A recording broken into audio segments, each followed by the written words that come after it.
Hi, I'm Megan from Turquoise Floating Yoga, and today I'm going to be showing you a few different wheel variations that you can try. We're going to start with a restorative bridge using either the block or the wheel, and then we're going to move into more active bridge poses, a full wheel, and even a forearm wheel.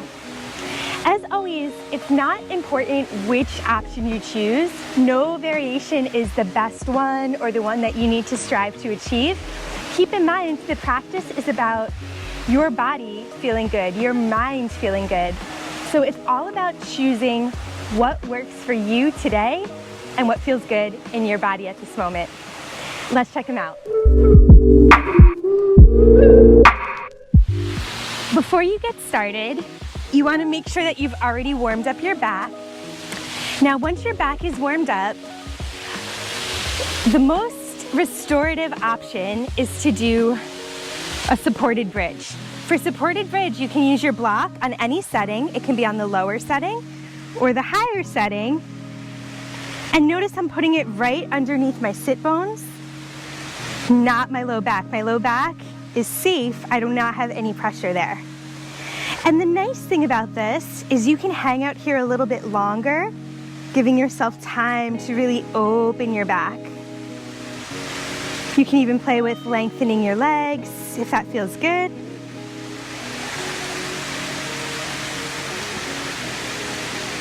Now, instead of using the bridge, or instead of using the block, you can do the same supported bridge using your wheel. Now, depending on the height of the wheel that you have, this may be gentler or a little bit deeper. My wheel is a little bit bigger than my block. So this is going to bring it up a little bit for me. And again, I'm situating it right underneath my sit bones, not my low back.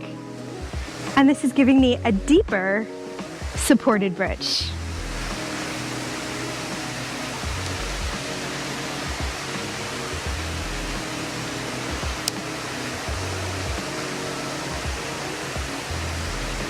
And when I'm doing my supported bridge, I like to take my time and hang out here for 30 seconds or more.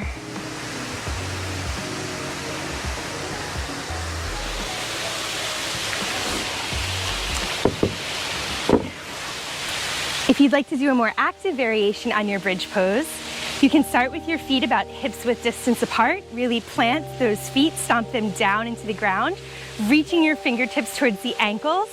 Press down into your fingers and into your feet as you lift your hips high towards the sky. You want to make sure you're not turning your neck. And you want to squeeze through your glutes and through your quads.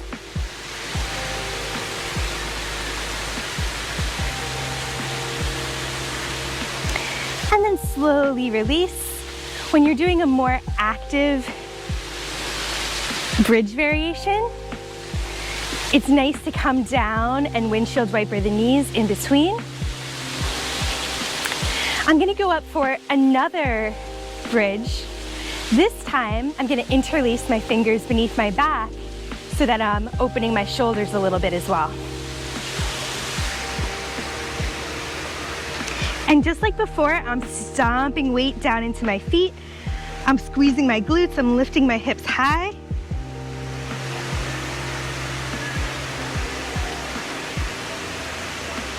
And then I'm going to slowly release everything back down to the ground.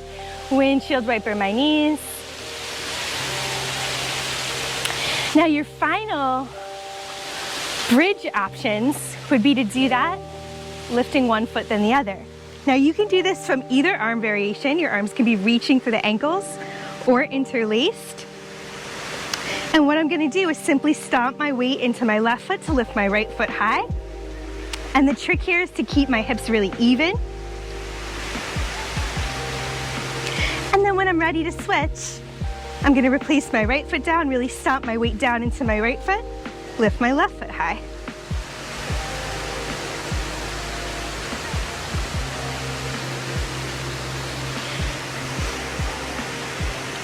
And slowly release and windshield wiper the knees.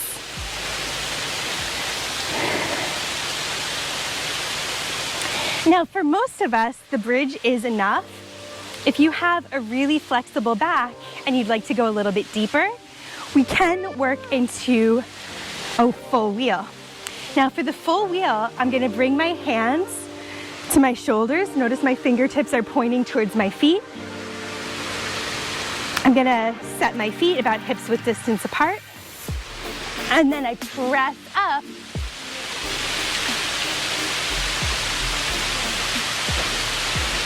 For me personally, I like to rock back and forth a little bit, very gently, very carefully, to open my shoulders and my hips. If this feels good, I even like to step my feet a little bit further back.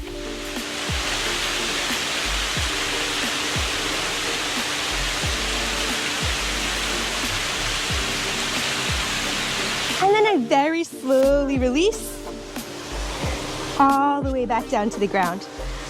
And just like before, I'm gonna windshield wiper my knees side to side. This can also be a lot on your wrists, so you can give your wrists a little circle out. Now, one may be enough for you here. That's totally fine. If you'd like to try another advanced wheel option, we're gonna start the same way, pressing up into our wheel. And then this time, I'm gonna press my weight into my left foot, send my right leg high, and then switch legs. Pressing my weight into the right foot, sending my left leg high.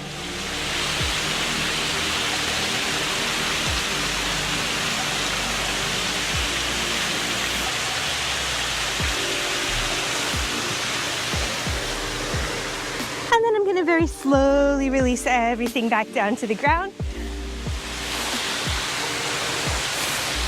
And windshield wiper my legs.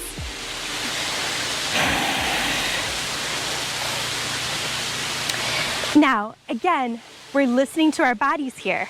That's why we have so many options. For most people, the restorative bridge or the bridge is gonna be more than enough.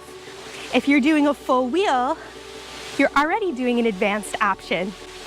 If you are a very advanced yogi and you feel you have room to go even deeper, you can go for a forearm wheel. For a forearm wheel, I like to start in my wheel, extend my legs long, and then from here, I very carefully drop my head and my forearms to support it to make sure I'm not putting any pressure on my neck. I'm pressing through my shoulders. There's no pressure on my head here, and then I can extend my legs long.